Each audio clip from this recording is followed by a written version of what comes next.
नमस्कार देवियों और सजनों, मैं महीप सिंह राठौड़ एमएसआर पाठशाला में आप सभी का स्वागत करता हूं।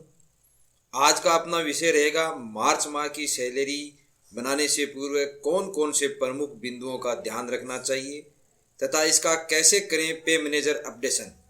तो लेट्स प्ले ऑन पे मैनेजर।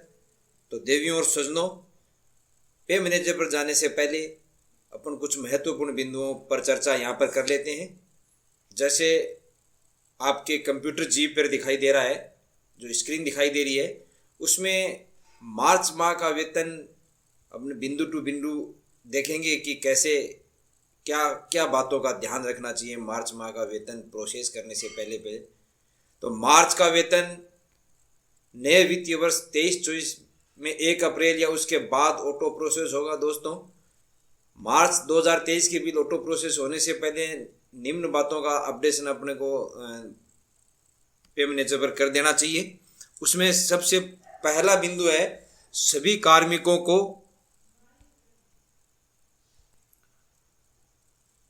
कार्मिकों की एसआई, जीपीएफ, आरजीएसएच की कटौती निर्धारित स्लैब के अनुसार चेक कर लेवें एवं कोई सुधार हो तो उसे अपडेट कर देवें।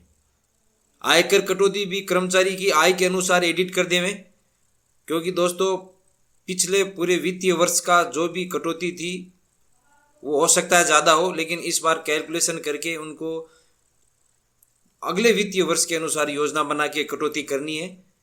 तो ये आयकर कटौती भी आप अपडेट कर लें। उसके बाद 2 नंबर बिंदु है जिन कार्मिकों ने अपनी इच्छा से एसआई की कटौती स्लैब में 1 स्टेप या 2 स्टेप अधिक कटौती बढ़ाने के लिए अधिक घोषणा पत्र एसएसओ आईडी से लॉग इन सबमिट कर दिया है, तो उनके घोषणा पत्र के अनुसार पे मैनेजर पर एसआई की कटौती को एडिट कर देवें। तीसरा बिंदु करने के बाद जिनके पहली बार एसआई की कटौती मार्च 2023 में हो रही है, तो कार्मिक द्वारा एसएसओ आईडी से प्रथम घोषणा पत्र सबमिट करावें। तदनुसार पे मैनेजर पर एसआई की कटौती एडिट करें। चौथा बिंदु है जिनकी पहली बार एसआई कटौती हो रही है वह अपने डीडीओ लॉगिन से सीपैप पोर्टल पर प्रोफाइल को अपडेट करावें तथा स्कीम में एसआई के स्थायीकरण पॉलिसी नंबर 3/2023 एडिट करें तथा नॉमिनी डिटेल्स अपडेट कर शेयर प्रतिशत भी निर्धारित कर देवें। तो ये दोस्तों उनके लिए है जो कि प्रथम बार एसआई कटौती करवा रहे हैं, अर्थात जिनका मार्च में स्थायीकरण हो चुका है, उन दोस्तों के लिए ये 4 नंबर बिंदु है। और 5 नंबर बिंदु है फिर कार्मिकों के पर्सनल, जो इसके बाद में जब उनका स्थायीकरण हो चुका है, वो शिपा पोर्टल से प्रथम घोषणा पत्र भर चुके हैं और पर्सनल पे मैनेजर से अस्थायी पॉलिसी नंबर एडिट कर और नॉमिनी डिटेल अपडेट कर शेयर प्रतिशत निर्धारित करके और फिर अपने पर्सनल पे मैनेजर से एसआई नंबर, स्थायी एसआई नंबर है वो जनरेट करके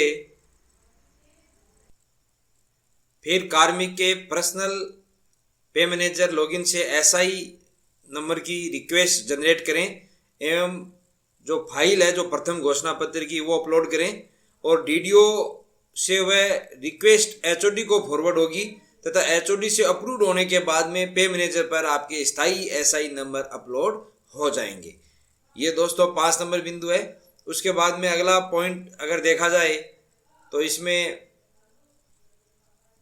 6ठा नंबर बिंदु दे रखा है 1 अप्रैल या उसके बाद तो 1 अप्रैल या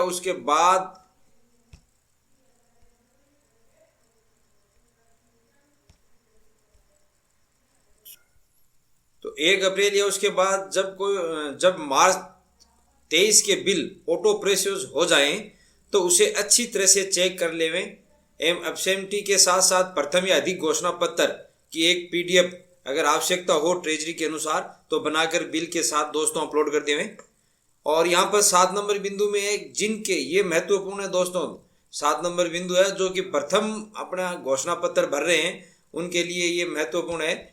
7 नंबर बिंदु यहाँ पर इसमें जिनके 2 वर्ष का प्रोबेशन पूरा हो गया है एवं किसी कारण से स्थायीकरण आदेश जारी नहीं हुए हैं, उनके स्थायीकरण आदेश जारी होने के बाद एरियर से एसआई की प्रथम कटौती मार्च महीने से ही करें एवं उस समय ही प्रथम घोषणा पत्र बने।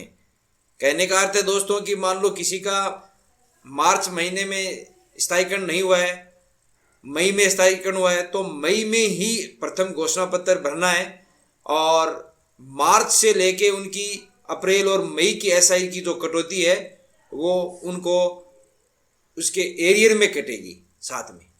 तो ये बिंदु क्लियर होना चाहिए 7 नंबर। फिर आगे 1/4/2023 को जिन कार्मिकों की आयु 55 वर्ष या उससे अधिक हो चुकी है उनके एसआई की कटौती में कोई वृद्धि नहीं होगी और उनकी पुरानी कटौती यथावत रहेगी। यानी जिनके रिटायरमेंट होने में 5 वर्ष बाकी हैं उनकी एसआई की कटौती है वो नहीं बढ़ाई जाए। उसके बाद 2 नंबर इसमें नोट में दे रखा है दोस्तों, ये भी महत्वपूर्ण है, इसको भी आप अच्छी तरह से ध्यान दें। किसी कार्मिक की एसआई कटौती भूल से एडिट कर दी गई है एवं वह एम्प्लॉय पे डिटेल से या ब्लड डिडक्शन से वापस ऐड नहीं हो रहा है, उसकी एसआई ऐड नहीं हो रही है, तो ट्रेजरी से संपर्क करके एसआई कटौती को ऐड करवाना अति आवश्यक है और एसआई कटौती होना बहुत जरूरी है।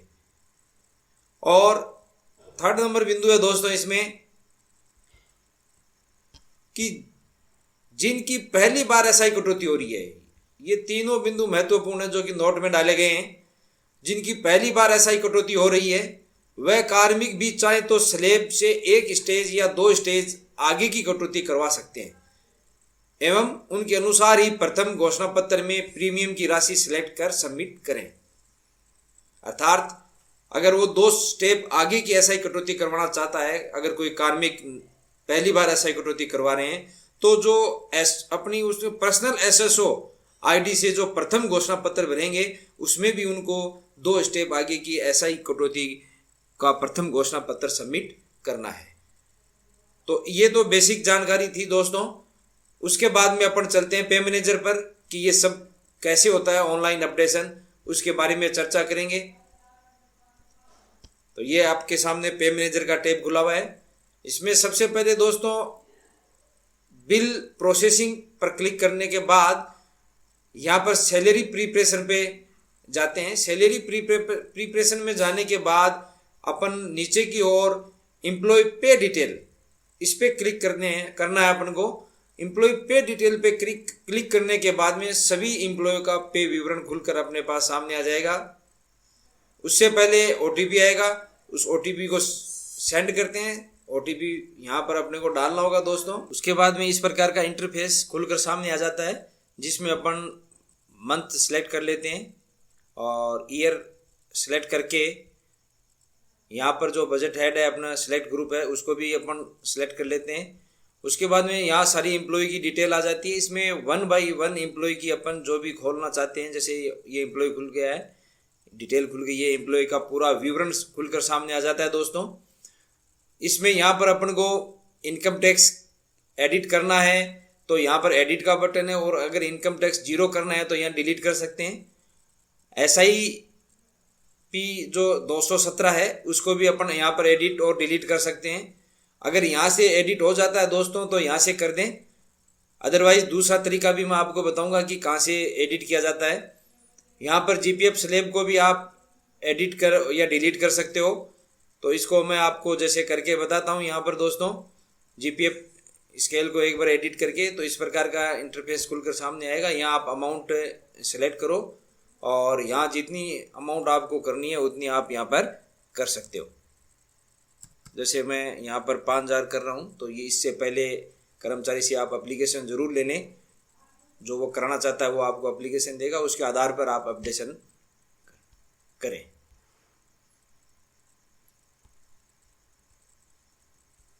तो इस प्रकार यहाँ पर ये अपडेट हो जाती है दोस्तों। GPF है, उसी प्रकार SI है, इनकम टैक्स है, तो ये अच्छी तरह से एक बार चेक कर लेना चाहिए, अपडेशन कर देना चाहिए। अगर यहाँ से अपडेशन नहीं होती है तो फिर दूसरा रास्ता है कि बिल प्रोसेसिंग टैब पर सैलरी प्रिपरेशन में आते हैं। सैलरी प्रिपरेशन में आने के बाद यहाँ पर जो ब्लॉक अलाउंसेंस और ब्लॉक डिडक्शन है आपको दिखाई दे रहा है, इसके माध्यम से किया जा सकता है।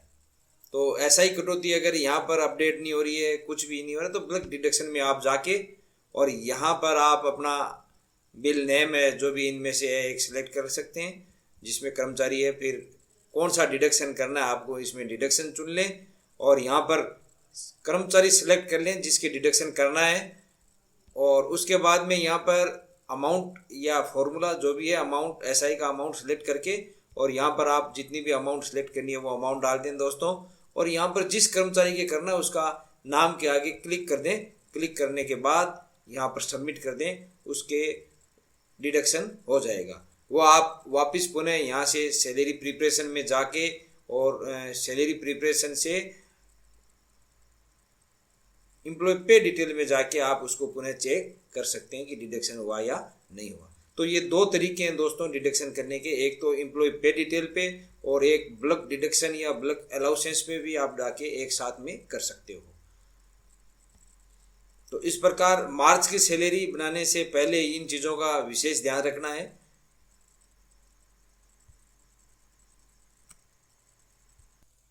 और जिन कार्मिकों का मार्च से पहले स्थायीकरण हो चुका है और प्रथम एसआई घोषणा पत्र अपनी पर्सनल एसएसओ आईडी से भरकर और अपने एसआई नंबर आने के बाद पर्सनल पे मैनेजर से प्रथम एसआई कटौती की रिक्वेस्ट भेजेंगे। वो रिक्वेस्ट अपने पास डीडीओ पे यहाँ पर एम्प्लॉय पे डिटेल का जो प्रथम ऑप्शन है एम्प्लॉय डिटेल अप्रूव्ड यहाँ पर आएगा दोस्तों। इसमें आप बाय नेम या एम्प्लॉय आईडी से आप यहाँ पर सर्च कर सकते हो। एक का जैसे तुरंत नाम लगा के यहाँ पर किसी का भी नेम लगा के अपन यहाँ पर सर्च एक लेटर लिखेंगे, एक लेटर आते ही यहाँ पर कर्मचारी सर्च हो जाएगा, उसकी लिस्ट खुल जाएगी।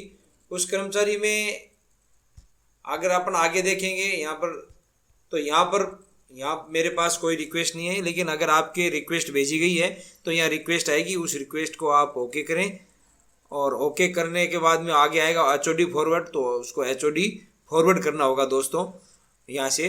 और एचओडी के पास फॉरवर्ड करने के बाद आप इसकी स्टेटस देख सकते हैं यहाँ पर रिपोर्ट में जाके। रिपोर्ट में जाने के बाद यहाँ एचओडी रिपोर्ट्स आती है। इस एचओडी रिपोर्ट्स में जाकर एम्प्लॉय रिक्वेस्ट स्टेटस और डीडीओ स्टेटस रिपोर्ट ये दोनों अपन देख सकते हैं दोस्तों। तो यहाँ पर रिक्वेस्ट स्टेटस लगाते हैं, इसमें ऑल, अप्रूव्ड, पेंडिंग और रिजेक्टेड ये सारी पर जिस प्रकार की अपन रिपोर्ट देखना चाहते हैं यहाँ पर अपन क्लिक करके और गेट डिटेल करने के बाद में पीडीएफ में सारी की सारी ये डिटेल दोस्तों खुलकर सामने आ जाएगी, जिसमें अपने पास सारा डिटेल सामने आएगा कि ये अपलोड हो जाएगी। अपलोड होने के बाद में अपन यहाँ ओपन कर सकते हैं। ओपन करने के बाद में ये सारी रिक्वेस्ट होगी कि ये कैसे क्या है, कब भेजी गई है डिटेल, कहाँ इसकी स्थिति क्या है, एचओडी अप्रूव्ड हो चुकी है या नहीं हो चुकी, ये सारा डिटेल इसके सामने इसके अंदर आपको प्रदर्शित हो जाएगा। तो इस प्रकार आप जो प्रथम घोषणा पत्र भर रहे हैं, जिनकी एसआई कटौती करनी है मार्च से और जिनका स्थायीकरण मार्च से पहले हो चुका है, उनके लिए ये चीज़ें हैं दोस्तों। तो ये पूरा वीडियो मैंने आपको बताया है और इस प्रकार होने के बाद में, अप्रूव होने के बाद में उनका आप बिल बना सकते हैं। तो इस प्रकार अगर कोई अन्य कोई प्रकार की समस्या हो तो आप कमेंट बॉक्स में मेरे से ज़रूर साझा करें, मैं आपकी सहायता ज़रूर करूंगा दोस्तों। धन्यवाद। अगर वीडियो आपको अच्छा लगा है तो ज़्यादा से ज़्यादा शेयर करें